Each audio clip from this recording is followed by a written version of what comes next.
Então, pessoal, voltamos com as nossas aulas de antropologia. Nestas aulas estamos falando de cultura. Nós já tivemos aqui 2 aulas, vamos ter a terceira.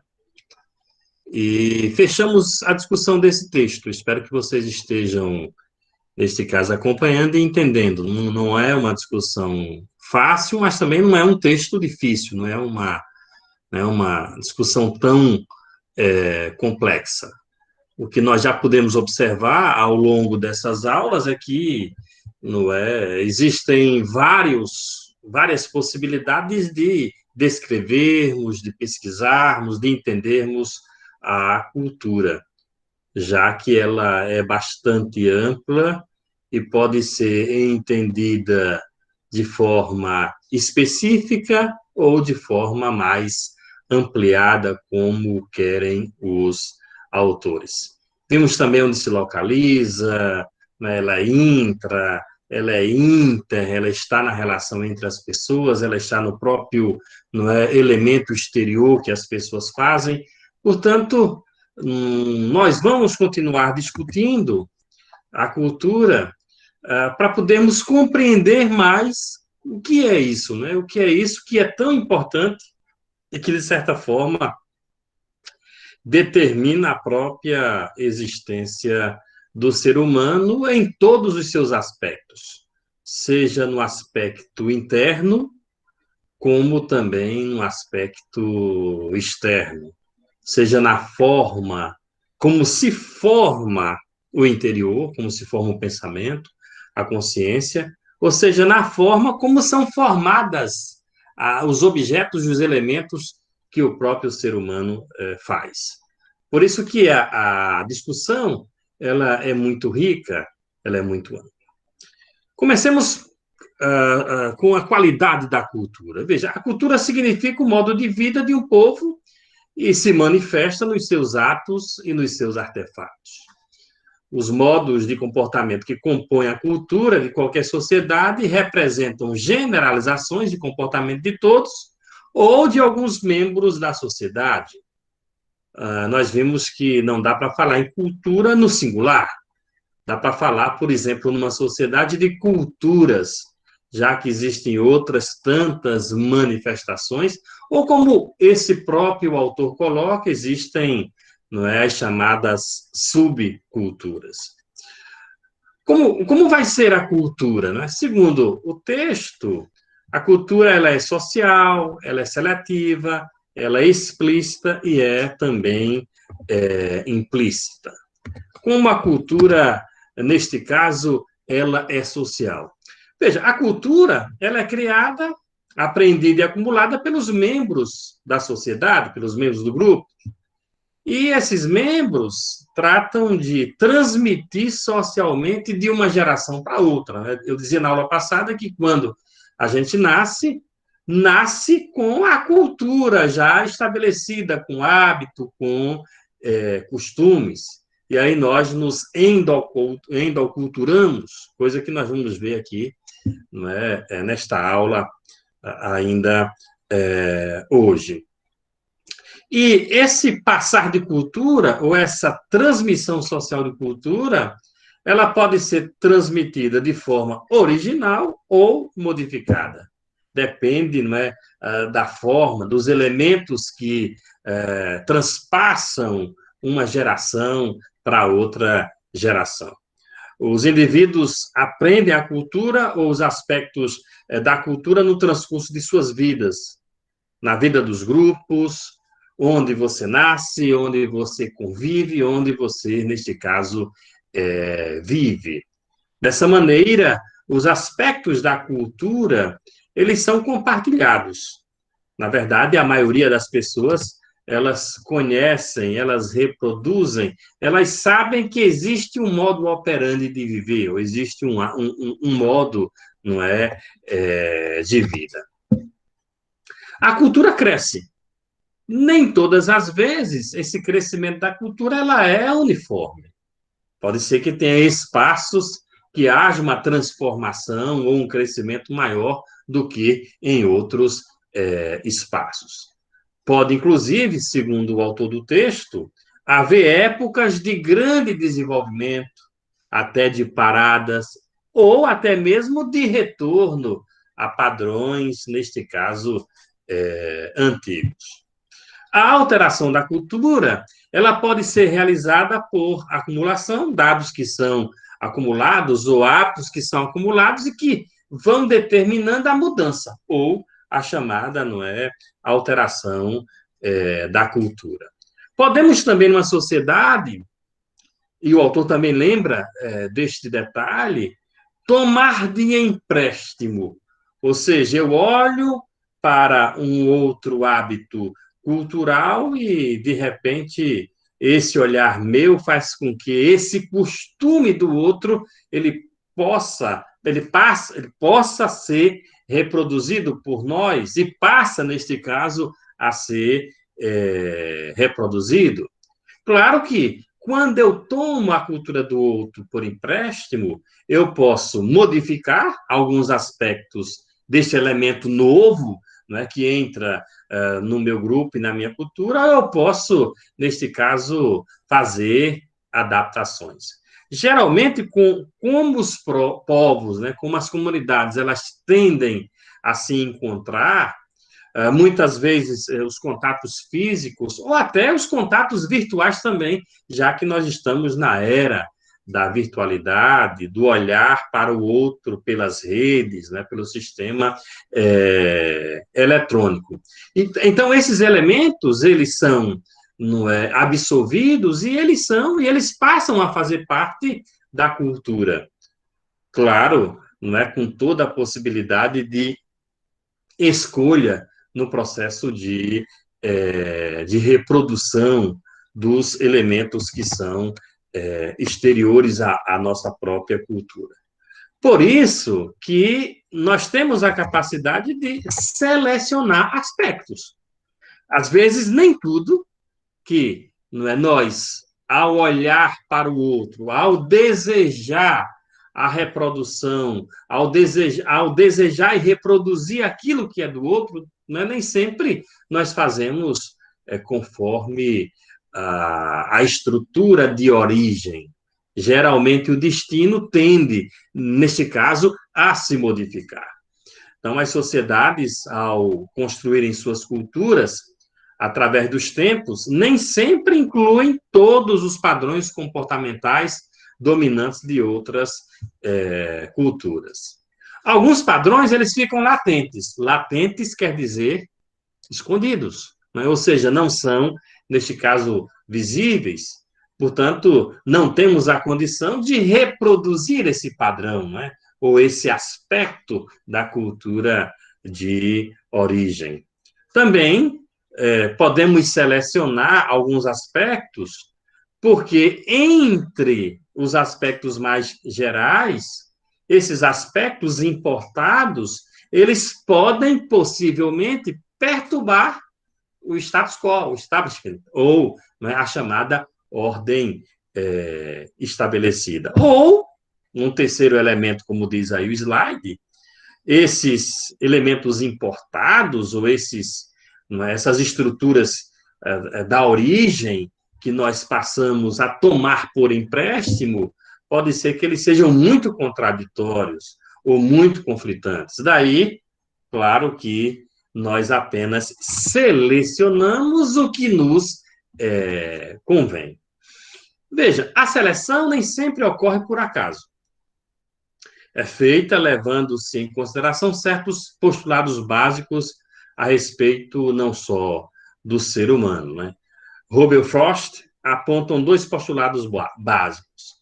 O primeiro postulado é o postulado existencial, ou seja, aquilo cabe na nossa existência, na existência do nosso grupo, aquilo não destoa dos elementos que caracterizam a nossa percepção de vida, a nossa percepção de mundo.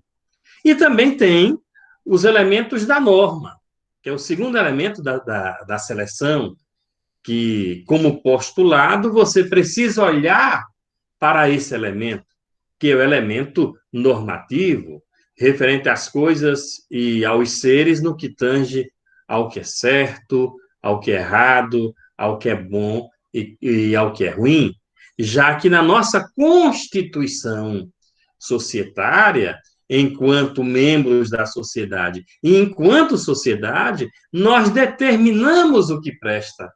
Também, claro, ao determinar o que presta, nós determinamos também o que não nos serve ou o que não presta. Então, os processos seletivos, eles vão ser caracterizados por esses elementos que não é, ajudam nessa transplantação, vamos dizer assim, de cultura. Muitas vezes, a sociedade preocupa-se com a escolha dos padrões complexos, coerentes e compatíveis com seu modo de vida, tentando, claro, conseguir maior integração. A seleção pode ser consciente e desejada. Então, eu olho para o outro e digo, aquilo me serve. E passo, num processo, quem sabe, de imitação, a reproduzir aqueles aspectos do outro. Que, quando você tem essa reprodução de forma alargada, em termos de quantidade de pessoas e também em tempo, aquilo passa a ser também da nossa cultura, ou passa a ser algo, né, comum aos nossos hábitos. Mas tem coisas também, o autor lembra disso, e aí são coisas que, geralmente, para nós, né, seres normais, no sentido de que, basicamente, nós não somos pesquisadores da área, para nós não visualizamos, nós não percebemos que são, não é, os valores que nós buscamos, que nós imitamos, que nós transplantamos e não conseguimos visualizar, não conseguimos ver. Foram valores ou foram elementos que foram sendo introjetados de forma inconsciente. Só o membro exterior à comunidade, aquele que está fazendo pesquisa, que ele vai perceber que, olha, esse padrão ele foi introduzido de forma, não inconsciente.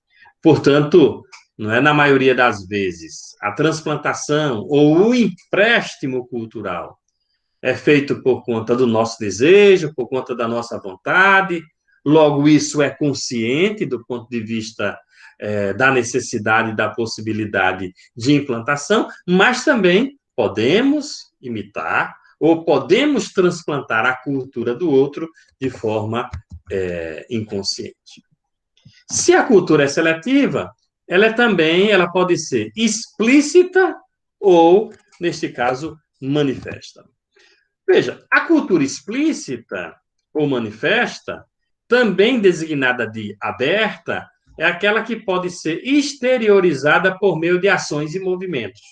Logo, né, nós percebemos a olho nu.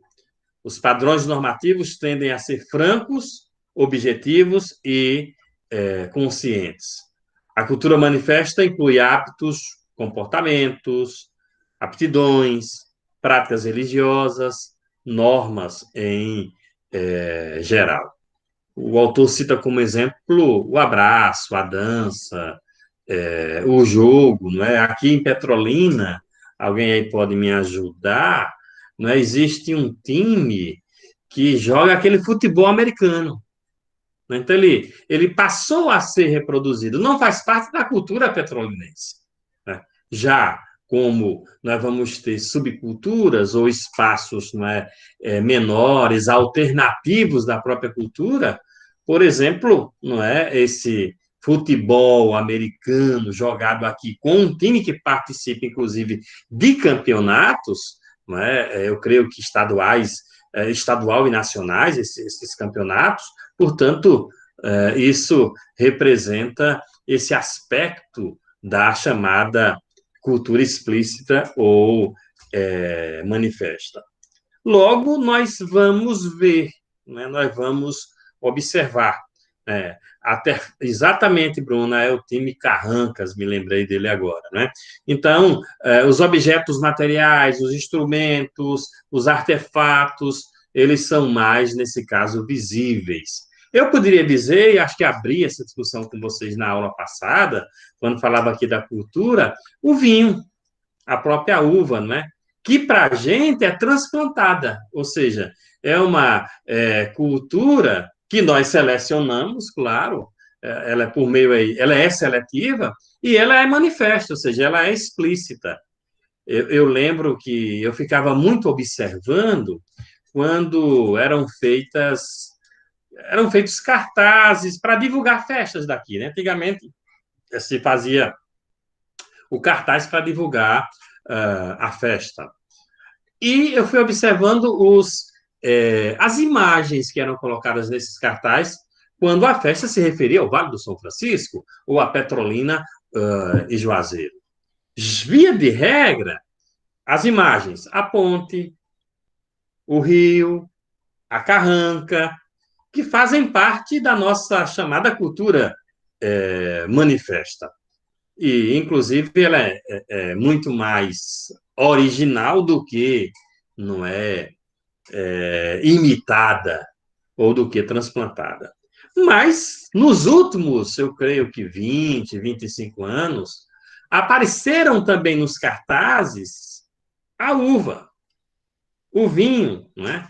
Então, eles passaram a fazer parte, neste caso, como símbolo de representatividade desta cultura aqui, né? Desta cultura do Vale do São Francisco. Até as festas juninas, né?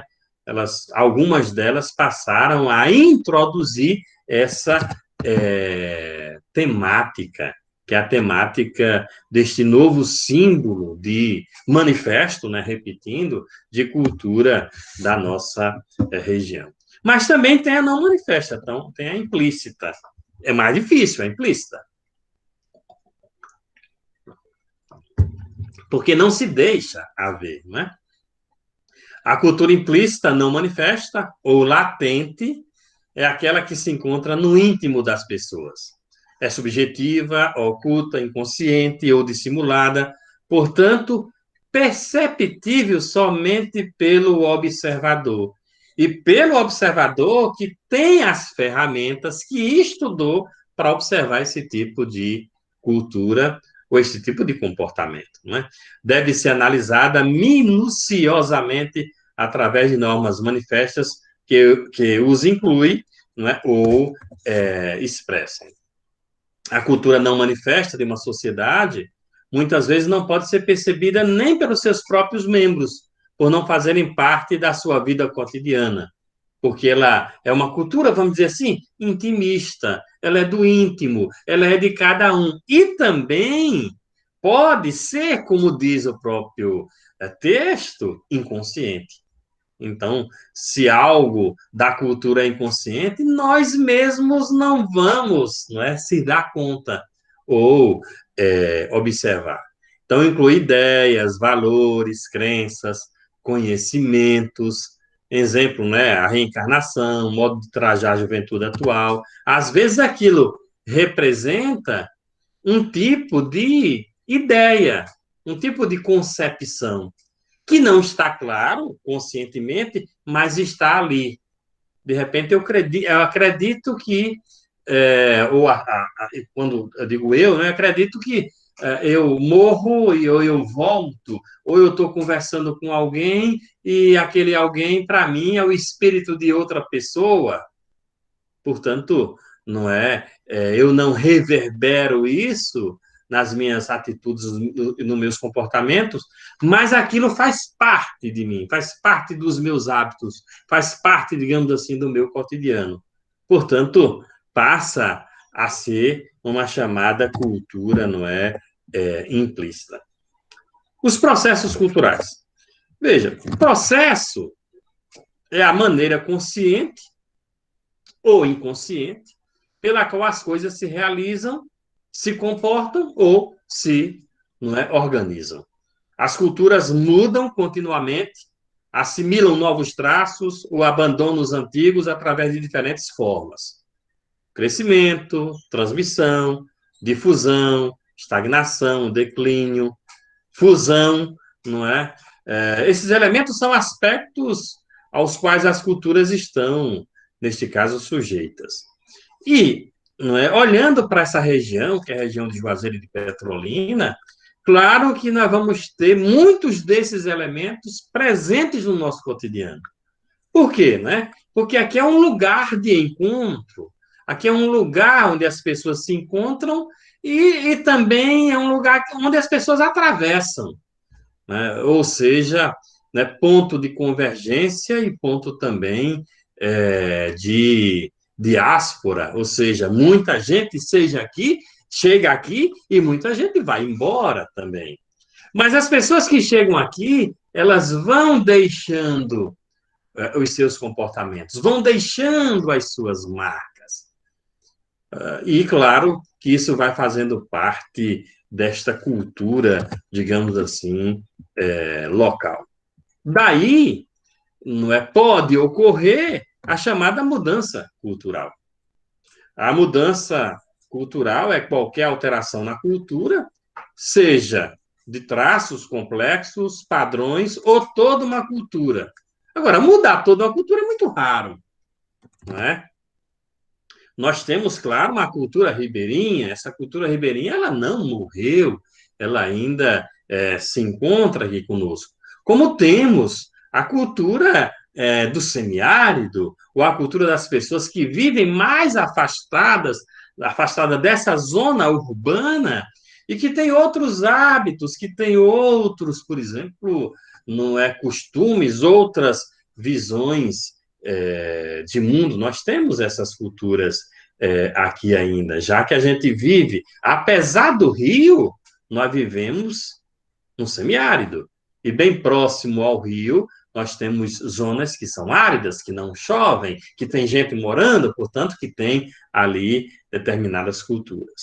Essa cultura, ela pode ser modificada? Claro que ela pode, não é? Especialmente quando elementos novos são introduzidos. E hoje, com muito mais facilidade, devido, não é, em toda a casa, basicamente, tem uma antena parabólica, tem sinal de internet, isso vai modificando os hábitos das pessoas. Mas mudar uma cultura totalmente não é?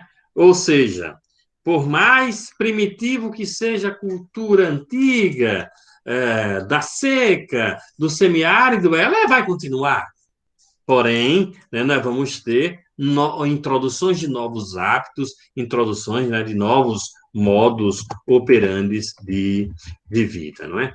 O aumento ou diminuição das populações, as migrações, os contatos com os povos e culturas diferentes, as inovações científicas e tecnológicas, até mesmo as catástrofes, perda de safra, epidemia, guerra, as depressões econômicas, as descobertas fortuitas, a mudança violenta de governo, tudo isso interfere, não é, no processo cultural ou na mudança, desse caso, da cultura. Pode se modificar. Eu não sei, por exemplo, como está a comunidade de Santa Filomena. Vocês sabem que foi lá que caíram os meteoros. E, de repente, Santa Filomena, que era um lugar, não é, aqui esquecido do sertão pernambucano, nem mesmo olhado por nós, não é? Estamos aqui tão próximos a Santa Filomena, nem mesmo conhecido por nós, de repente ele ficou conhecido, não é, nacionalmente. Comecei a ler matérias em sites nacionais, né, sobre, não é, a presença de curiosos, a presença de pesquisadores em Santa Filomena. Claro que isso não vai alterar o padrão ali, vivendi,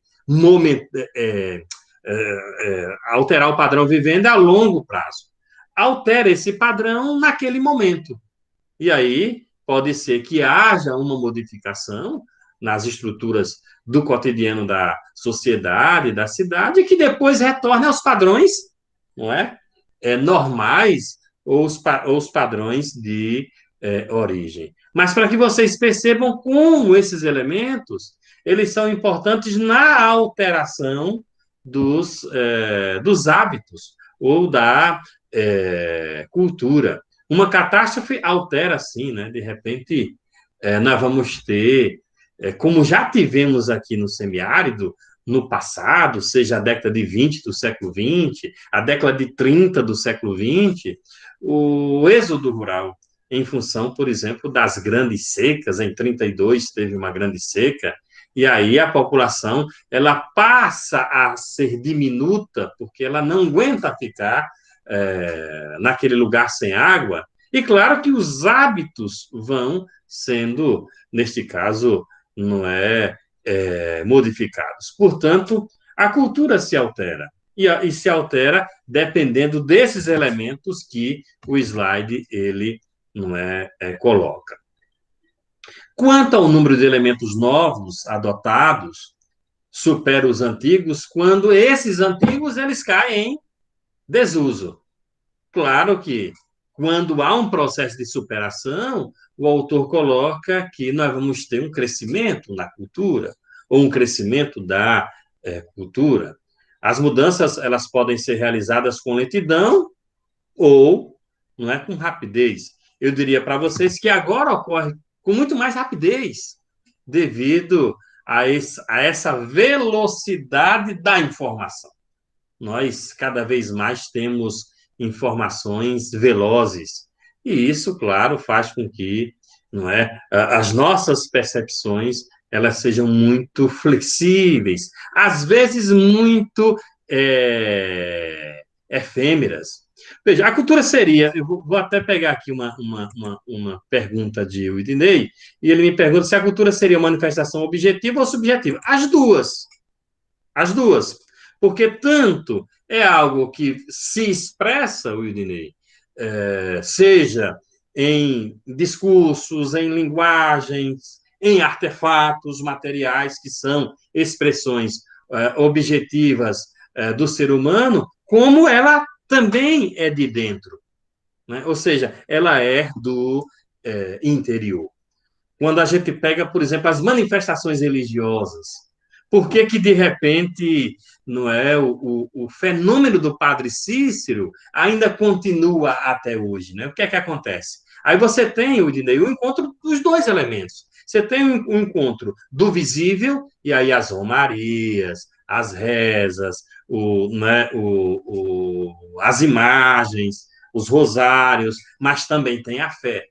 A fé que vai alimentando, essa, digamos assim, religiosidade e essa relação, tão longa, na história desde o início do século XX, que o Padre Cícero, faz um sucesso grande no Nordeste. Não dá para falar no Nordeste retirando, por exemplo, o Padre Cícero. Aí, neste caso, a mudança cultural, neste caso, ela é mais lenta, porque ela trata, ela vai se encontrar, se houvesse uma possibilidade de mudança cultural, ela ia se encontrar com esse elemento objetivo, que ele é mais, digamos assim, neste caso, mais seguro, ele é mais coeso, ele é mais forte, e aí faz com que a fé ela continue. Claro que tem muita gente que já morreu, na verdade, muita gente que acreditava em Padre Cícero que já morreu. Mas essas pessoas que morreram, elas legaram para as gerações, neste caso, mais novas. Eu creio que se a gente que quer conhecer, por exemplo, a cultura do Nordeste, um dos lugares que a gente tem que visitar não é o Juazeiro do Norte. E visitar nesses dias que tem romarias, seja agora, me parece que em novembro, no dia 2 de novembro, seja que marca a memória da morte do Padre Cícero, que é 20 de julho, que geralmente tem muita gente lá no Juazeiro do Norte. E o Juazeiro do Norte é esse exemplo, foi bom você me fazer essa pergunta, é esse exemplo em que você tem uma cultura né, que ela permanece no tempo, mas também tem hábitos novos com a chegada da modernidade, com a chegada, né, de instrumentos novos. E aí, claro, Juazeiro, no Ceará, é uma das cidades bem, não é, desenvolvidas e está aqui próximo da gente. É como o autor coloca aí no final desse slide: a mudança pode surgir em consequência de fatores internos, que são chamados fatores endógenos, né, descobertas, invenções, e aí o padre Cícero ele vai passar por esses dois elementos, né? Ele vai ser descoberto pelo povo, ele vai ser reinventado ao longo de sua história. E também o exógeno, porque de repente as pessoas que migram, e a gente sabe que há muitos migrantes do Nordeste em outros lugares, eles levam consigo a fé. E a fé no Padre Cícero, né? Quantas pessoas não vêm de São Paulo, de Brasília e de Minas, não é, para as celebrações religiosas do Padre Cícero. Não só do Padre Cícero, né, que é um negócio interessante, não é, já que estamos falando de religião como elemento da cultura, como um elemento que faz com que o fio não se perca. Nós temos várias pessoas que foram morar em outros estados, dos nossos municípios pequenos. E quando chega a época da festa da padroeira, eles vêm, não é? Porque não é, a festa da padroeira em municípios pequenos representa algo muito, não muito importante e muito especial na cidade. Tem cidades pequenas nossas que eu diria que é a festa principal. A festa principal é a festa da padroeira, especialmente quando você junta dois aspectos principais da cultura, né, que é o aspecto da festa, da festividade, que a gente pode chamar, não numa linguagem mais técnica, de profano, né, a festa profana, e também a festa religiosa. Eu já participei de algumas festas em municípios pequenos, sejam eles aqui em Campo Alegre de Lourdes, em Remanso, até mesmo em Afrânio, Dormentes, em Curaçá, né, nesses municípios em que os padroeiros eles são bastante festejados. E vejam que é diferente. Você pega, por exemplo, um município como o de Remanso, que é a festa, a padroeira de Remanso, me parece que é Nossa Senhora do Rosário, creio que é esse mês a festa lá em Remanso, ou Nossa Senhora de Lourdes, lá de Campo Alegre de Lourdes, que é no dia 11 de fevereiro. Não é? Você pega essas festas religiosas dessas cidades pequenas, e a gente percebe que, culturalmente falando, as festas religiosas de municípios maiores não têm tanto significado.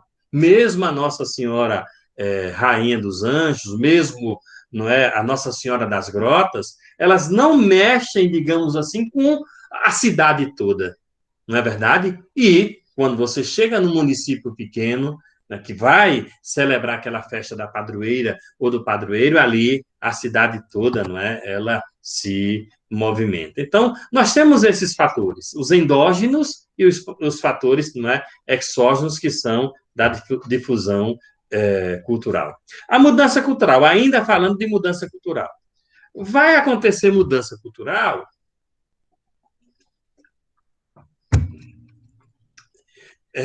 quando novos elementos são agregados, ou os velhos aperfeiçoados por meio de invenções, quando novos elementos são tomados de empréstimos de outras sociedades, isso nós temos bastante, não é?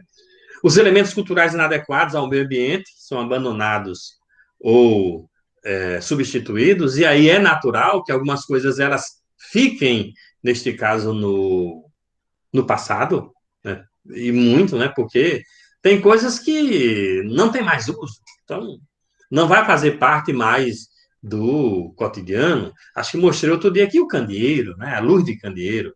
Basicamente, nós vamos ter uma cobertura não 100% de energia elétrica, né, nas casas. Então, você não vai mais iluminar de candeeiro. Nós temos o repelente, não é? Usamos o repelente, geralmente compramos o repelente, né, para os mosquitos, mas eu sou do tempo que a gente, né, que eu ia aqui para o Limo Verde, que é nesse espaço aqui do loteamento Eduardo, depois do loteamento Eduardo, perto ali da Vila Eduardo, caçar bosta de vaca. Para que a gente caçava bosta de vaca? Para de noite queimar, porque a muriçoca dava, não é, dava na canela, e a gente tinha que queimar a bosta de vaca e sair com a pá, né, dentro de casa, né, que é aquele fumaceiro danado, a casa ficava um cheiro ruim danado, mas espantava as muriçocas. E a gente não usa mais, nesse caso, bosta de vaca para espantar, neste caso, muriçoca. Tem o carro fumacê, tem o repelente, tem o mosquiteiro, que ainda nós somos da era, digamos assim, do mosquiteiro. Então, pode ser, como diz aí, né, que alguns elementos sejam abandonados, não é? Ou substituídos. E aí gera-se uma cultura diferenciada, né? Ou alguns elementos, por falta de transmissão de geração para geração, se perdem. Isso pode acontecer também. Né? Que, de repente, eu não passo alguns hábitos para os meus familiares, para os meus filhos. Né? E os meus filhos não vão conhecer porque também os outros pais não estão repassando esses hábitos. Portanto, nós vamos ter um impacto na cultura. E a mudança cultural, ela poderá, né, ocorrer. Quando os povos mantêm-se isolados, ocorre a estagnação, pois a cultura permanece relativamente estática. E aí, as cidades menores, as tribos nativas dos índios que vivem mais isolados, eles podem ter essa cultura estática ou estagnada. Claro que, né, do modo como a gente vive hoje, é difícil a cultura ela se estagnar, não é? Só muda, como diz aí, nessas culturas estagnadas, ou nesses povos estagnados, só muda a cultura se tiver algo internamente ali que não é, seja não é, importante para que as pessoas possam modificar de hábito.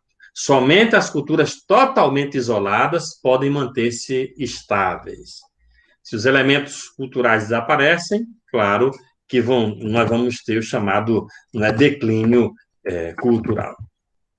Muitas vezes, condições religiosas, sociais e ambientais levam ao desaparecimento ou à mudança de um complexo cultural. Isso pode, não é, ocorrer, né, infelizmente.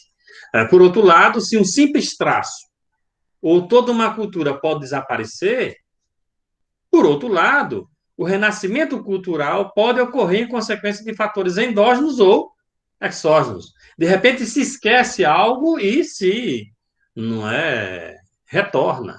E retorna às vezes com força. A chamada moda retrô, não é? Essa coisa retrô, não é? De repente ela volta e volta com força. Ela ficou esquecida, não é? Ou ela não continuou por algum tempo e de repente alguém resolve, neste caso, retomá-la e aí passa a ser, não é, um hábito de muita gente. O crescimento no âmbito geral de uma cultura não se processa no mesmo ritmo em todos os seus aspectos, já que nós não somos homogêneos. As nossas estruturas não são homogêneas, especialmente em lugares complexos ou em cidades em que você tem um número de população maior.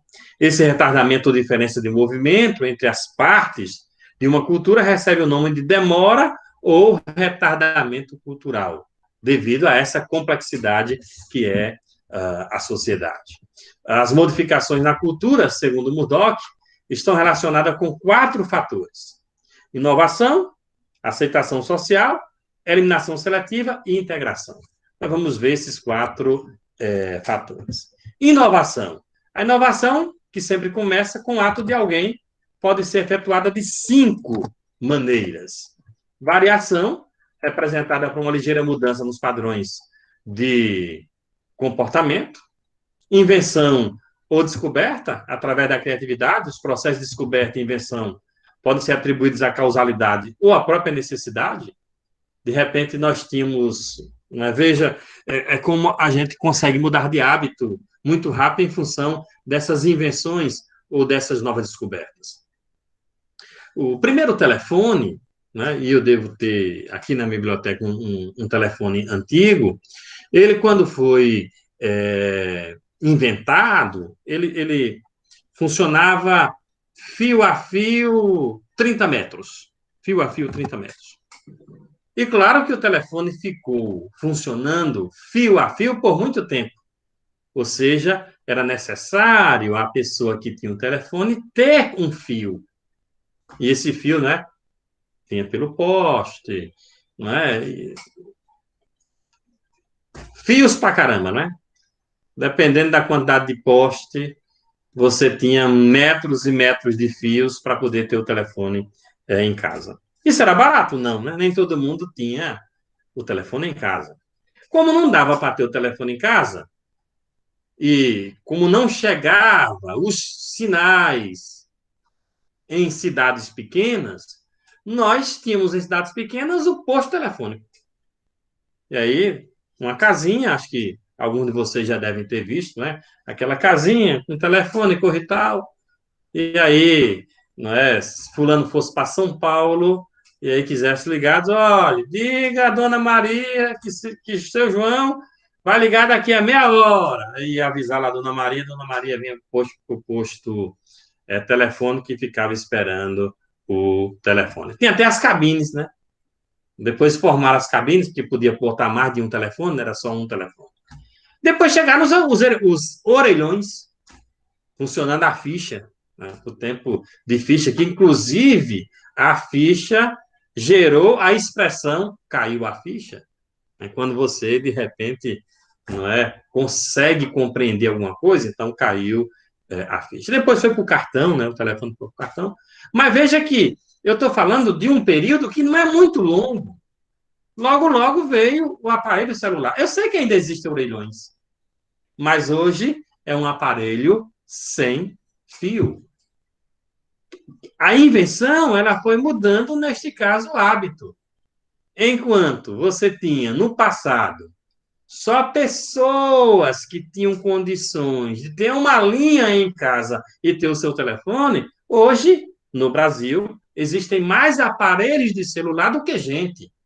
Então, isso não é essa invenção ou essa descoberta, ela marca, não é, uma mudança de hábito muito grande, não é, na sociedade.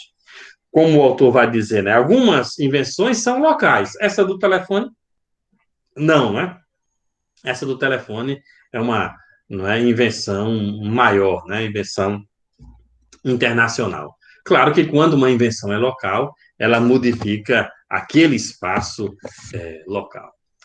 No campo das inovações, o autor lembra que é preciso fazer a distinção entre descoberta e invenção. E isso é importante, porque descoberta é quando existe um elemento, ele já existe, esse elemento, certo? E você descobre ele. Então, a eletricidade, ela já existia, ninguém inventou a eletricidade, né? Ela já existia. Alguém descobriu a eletricidade, o vapor já existia. Mas tem a invenção. Então, você tem a eletricidade, que é uma descoberta, mas eu posso inventar a lâmpada. Que aí eu vou colocar a lâmpada, certo? Na eletricidade, e a lâmpada, ela vai, neste caso, acender, né? Então, se a descoberta é a aquisição de um elemento novo, coisa já existente, a invenção é a aplicação da descoberta, né? As invenções, em geral, são atribuídas a substâncias concretas, mas o termo pode ser aplicado a coisas imateriais, como um novo costume, uma nova organização. Tem também, não é, a tentativa, que eu acho que é isso que acontece também em Petrolina com o vinho. Aqui é uma tentativa muito grande da região ela ser uma região, por exemplo, consumidora de vinho, ela é produtora, mas consumidora de vinho não. Né? Só se consome vinho aqui, como em vários lugares, na Semana Santa, por exemplo. Mas existe a tentativa, a possibilidade de ir tentando colocar um elemento novo na cultura, né? Um traço que vai depois se transformar num complexo e depois se transforma numa cultura. Tentativa quando surgem elementos que têm pouca ou nenhuma ligação com o passado. E aí, claro, né, aqui o autor está falando máquina de escrever e computadores, e eu posso, né, citar o vinho, porque não é coisa nossa, o vinho, né? Como não é coisa nossa a cultura da uva, até mesmo agora, né? Hoje eu vi uma reportagem sobre a produção de pera, a produção de maçã. Então, são elementos que vão sendo ali introduzidos e depois podem se transformar num hábito. São traços. Lembra que traços são os elementos menores da cultura, né? É claro que ainda não o vinho, por exemplo, como bebida do Vale do São Francisco, não é ainda algo da cultura. É um item que não se transformou ainda num traço da cultura. E tem o chamado empréstimo cultural. Também posso dizer que a uva é um empréstimo cultural. Por quê, né? Porque nós não plantávamos uva, outras regiões plantavam uva, e nós trouxemos a uva para cá. Como não é? Trouxemos em larga escala, pelo menos nessa região, a cana-de-açúcar. Aí o caso dessa empresa de Juazeiro.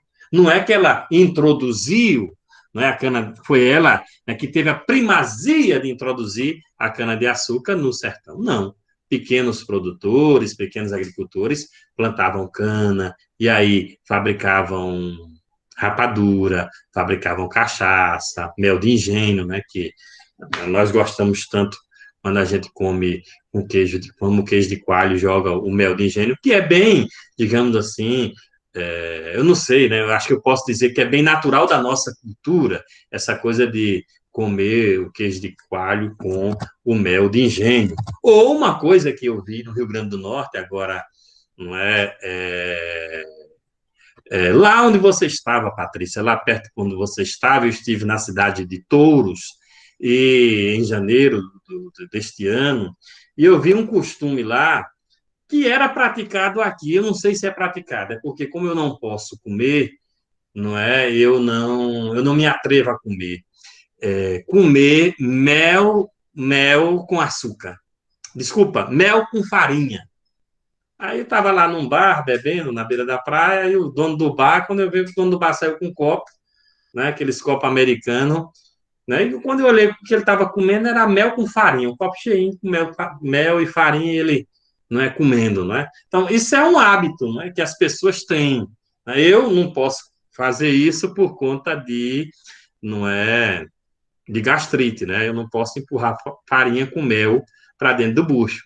Mas é um costume. Eu não sei se esse costume é um costume daqui. Eu vi lá no Rio Grande, não é, do Norte, por empréstimo cultural de alguém, né? Veja, se você tem a tentativa, você também tem um empréstimo cultural, que é elementos vindo de outra cultura. Eu não saberia dizer para vocês se o mel com farinha foi invenção nossa do Nordeste ou se veio, não é, de outro lugar. Eu nunca pesquisei. Só me lembrei agora, né, dessa coisa do mel com farinha. De todas as inovações, o empréstimo cultural é o meio mais comum e importante, né? Depende do contato humano, e nesse caso, o inovador é apenas o seu introdutor, porque de repente podemos não aceitar, né? Aquilo pode não se configurar como algo importante para aquela sociedade. O empréstimo cultural não necessita ser completo, às vezes a única coisa emprestada é a forma, porque os instrumentos ou os objetos nós fazemos a chamada adaptação. Muitas vezes resulta no desejo de adoção de um elemento cultural mais adequado. O fumo, o arado, o budismo, o Papai Noel, não é? Às vezes nós temos lá a forma, né? E aí nós modificamos esta forma, né? As nossas árvores de Natal, né? Quantas pessoas não faziam árvores de Natal de galhos de pequenas árvores, e que enrolava o algodão na árvore de Natal. Aí comprava o algodão e aí saía enrolando o algodão na árvore de Natal e aí fazia a árvore de Natal, né, com essa característica. Depois chegaram as árvores de Natal nesse estilo que a gente tem hoje, que a gente compra nas lojas. Mas antes, como eram as árvores de Natal, né? Quem é mais velho deve se lembrar, né? Chegava no final do ano, a gente tinha que ir na mata e encontrar uma árvore que tivesse assim vários galhos, né, que secasse ou que já estivesse seca, para que a gente pudesse construir a nossa árvore de Natal. Então, é um processo ali, não é que você tem a forma, mas você adequa a sua, digamos assim, realidade. E também tem por incentivo, não é? Elemento alheio aceito por um povo quando atende às suas necessidades. É essencial ao empréstimo cultural. E aí, eu lembro que nas comunidades aqui do interior de Petrolina, na década de 60, final da década de 60, essas comunidades elas não eram alfabetizadas, portanto, elas não tinham, né, nenhum nível de instrução formal. E surgiu aqui no Brasil um projeto de rádios, e as igrejas, a Igreja Católica, ela assumiu esse projeto, dessas rádios servirem como escolas para essa população. Eu tenho um rádio aqui também, aqui na minha biblioteca, não é, que ele só pegava a emissora rural. A emissora rural aqui de Petrolina, ela foi, não é, ela foi inaugurada, ela veio aqui para Petrolina com esse intuito de alfabetizar as pessoas. Então, a comunidade ganhava um rádio.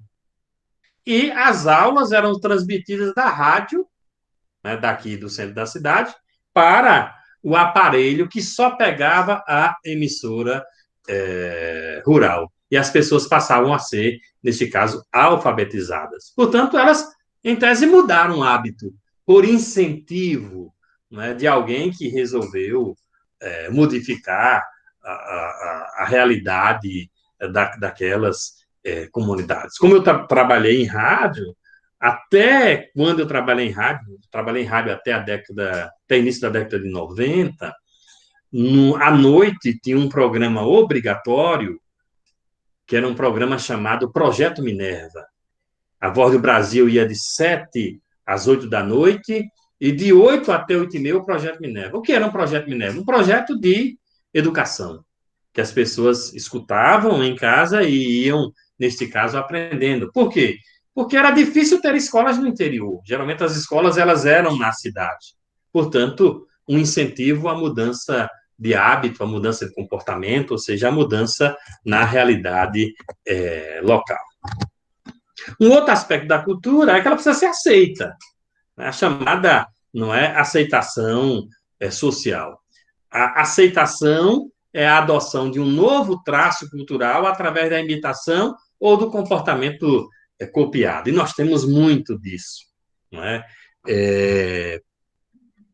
Eu não sei se posso tratar como aceitação,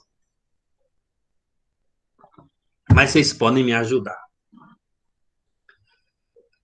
Também eu tô dando exemplo, eu tô dando muitos exemplos para vocês que não são do tempo de vocês, né? É pau esse negócio, né? Apesar de ter sido um dia desse, como as coisas modificaram tão rapidamente que muitos de vocês nem conseguem visualizar. Mas, por exemplo, escutar música. Escutar música e um determinado tipo de música. Então, você tem uma pessoa na comunidade, estou falando de comunidades, cidades pequenas, que elas vão para São Paulo, então elas passam um tempo em São Paulo. Era comum, há uns 30, 20 anos atrás, a pessoa, quando vinha de São Paulo, trazer um rádio gravador. E aí, claro, se ela tem um rádio gravador, ela tem fitas cassetes. E aí, ela chega na praça com aquele rádio e passa a ouvir música na praça. E aquilo passa a ser, digamos assim, um hábito, né, de quem chega de fora, que era de dentro, chega de fora, não é? Traz esse novo hábito e aquele hábito passa a ser aceito por aquelas pessoas e por aquela comunidade. E, de repente, todo mundo que sai, que volta, volta com rádio, volta com fitas cassetes, né? Volta com o rádio gravador, né? Porque antigamente era rádio gravador, depois, né, veio o chamado Walkman, né? Que antes do CD você tinha um Walkman que, né, era pequenininho, você colocava a fita cassete, as pessoas, né, elas passaram a ouvir o som, não mais coletivamente, elas passaram a ouvir o som sozinhas, como hoje, né, com o nosso celular e o nosso fone, né, que geralmente faz caminhadas e o que eu estou escutando sozinho.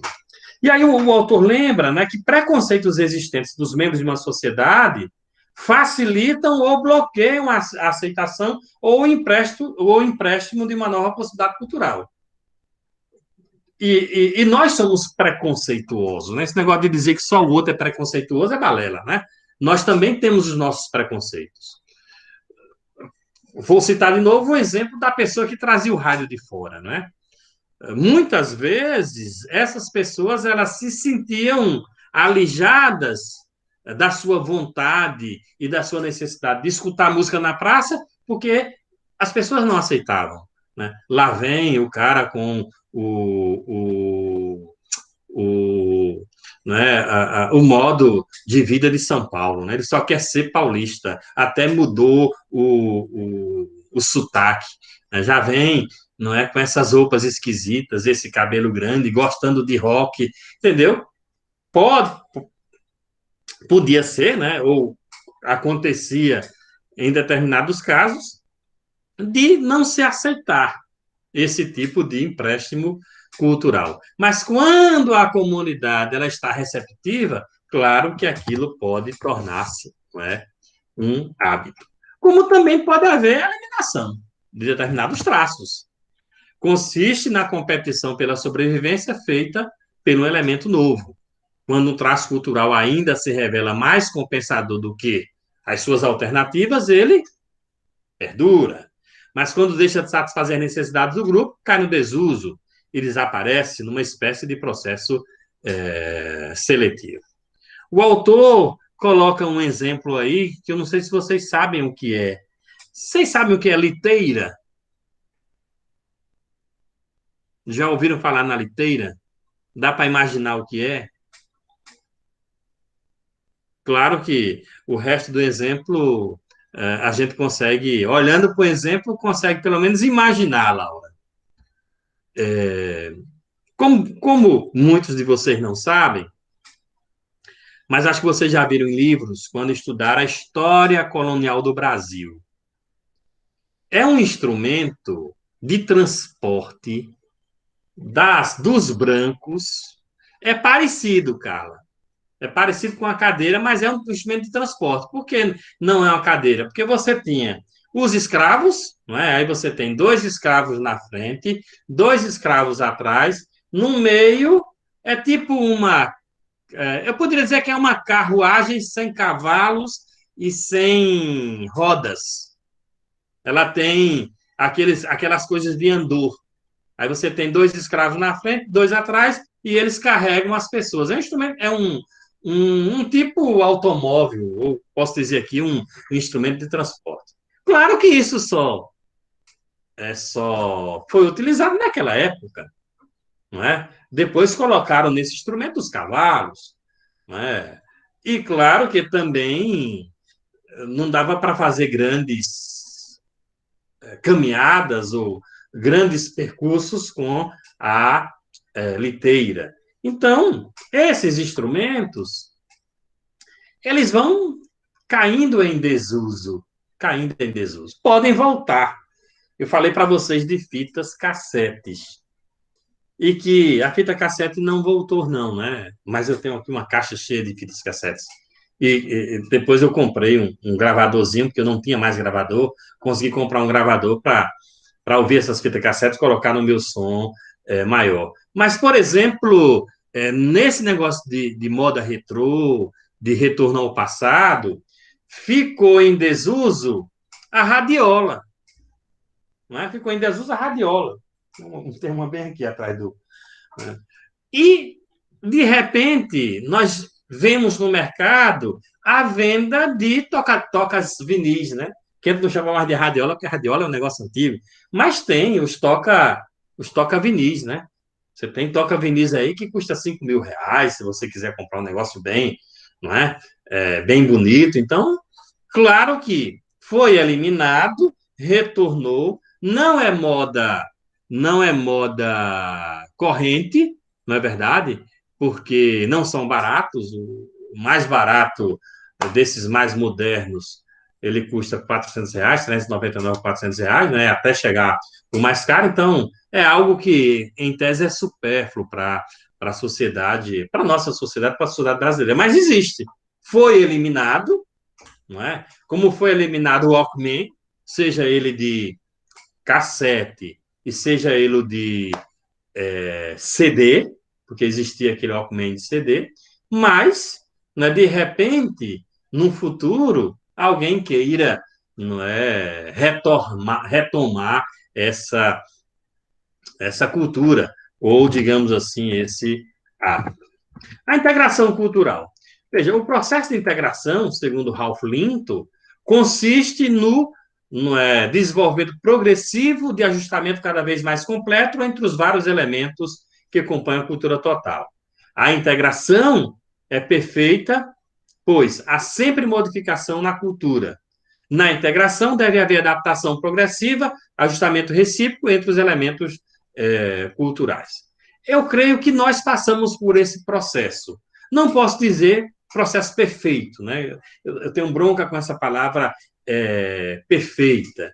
Mas para que a integração ocorra, é preciso que esses traços eles se completem, eles se juntem, eles formem o chamado complexo para que a cultura, neste caso, ela esteja integrada. E tem a chamada difusão cultural.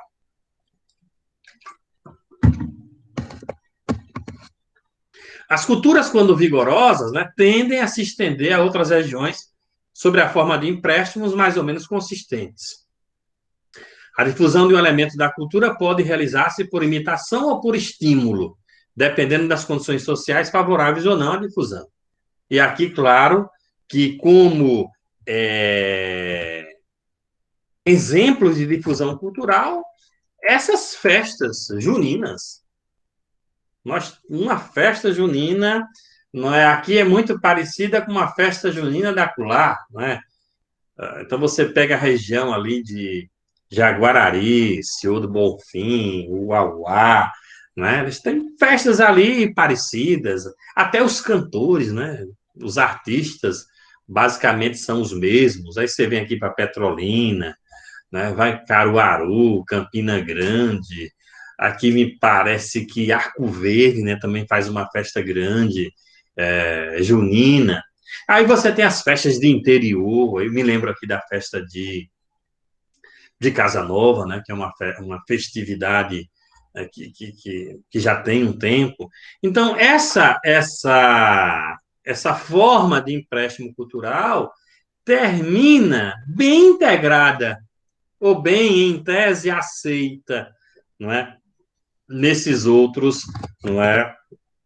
Espaços.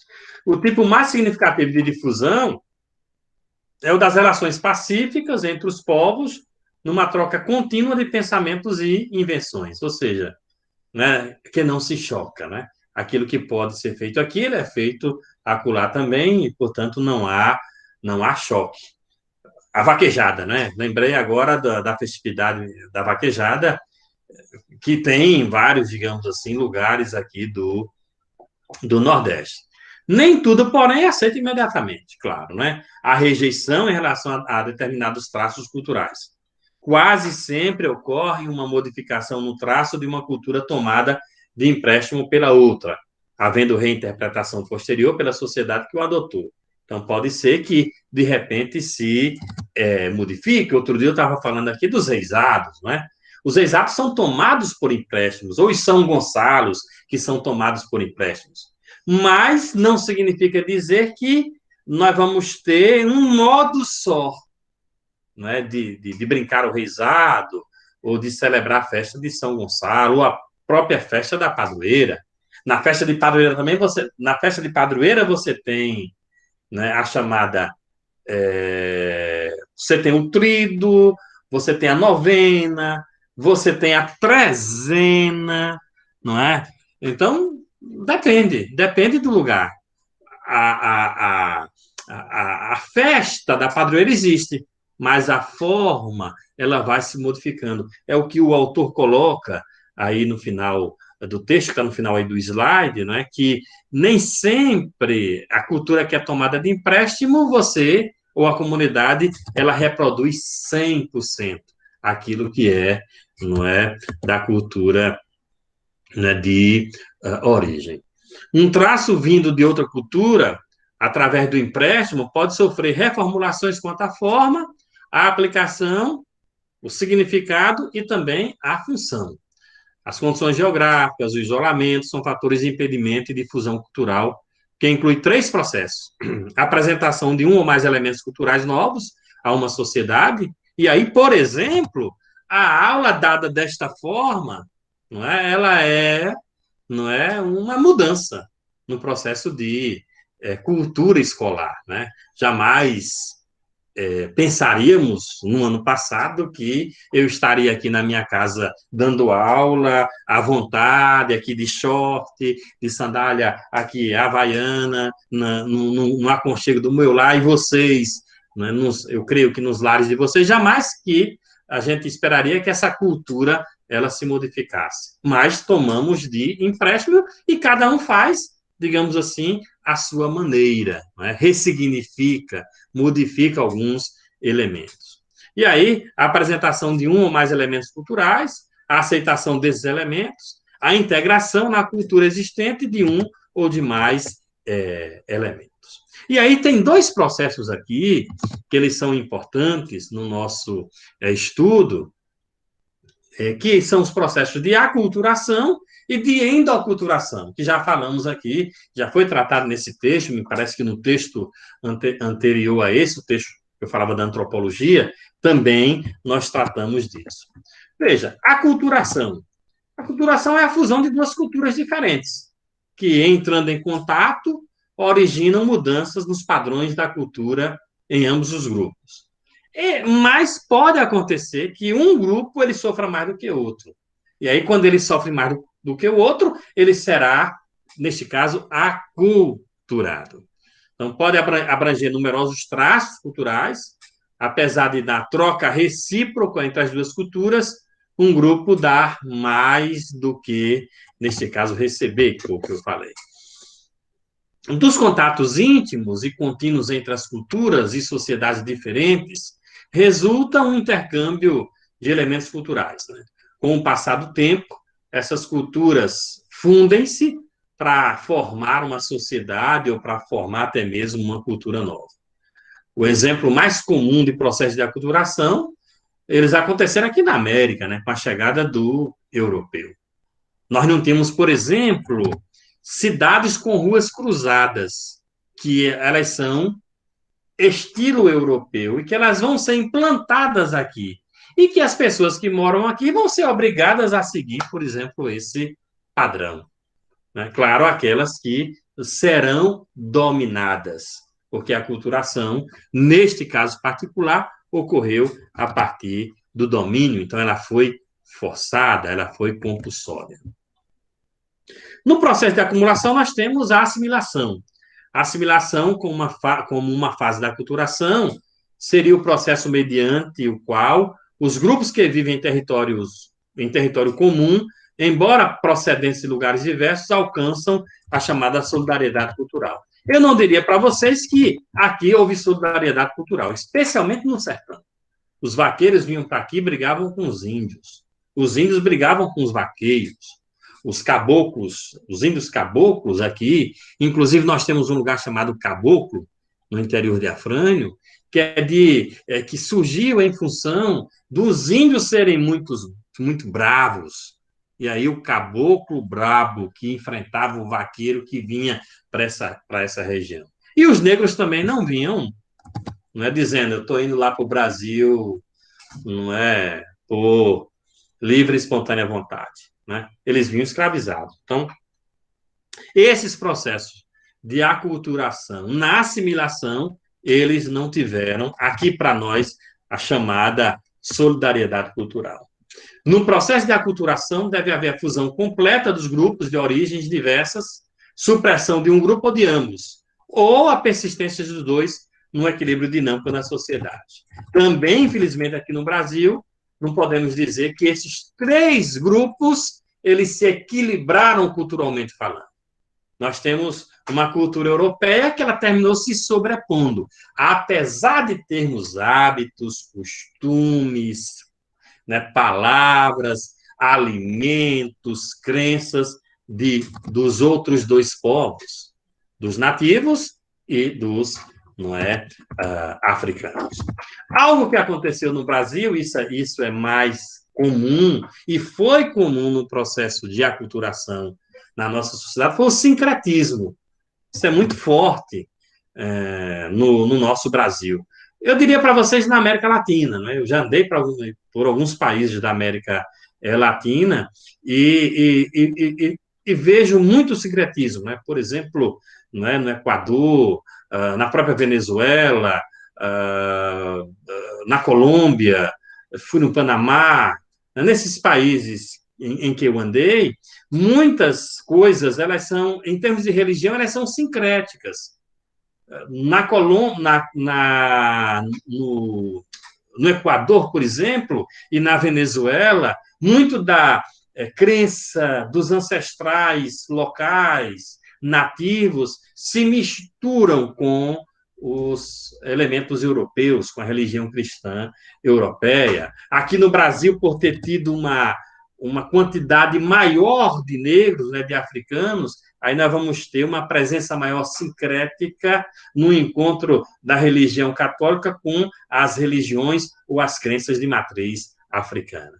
Então, em religião, o sincretismo seria a fusão de 2 ou 3 elementos, certo? De crenças e de práticas distintas, né? Aqui, no caso, no Brasil, em termos de religião africana, nós vamos ter a macumba, o candomblé e a umbanda, né?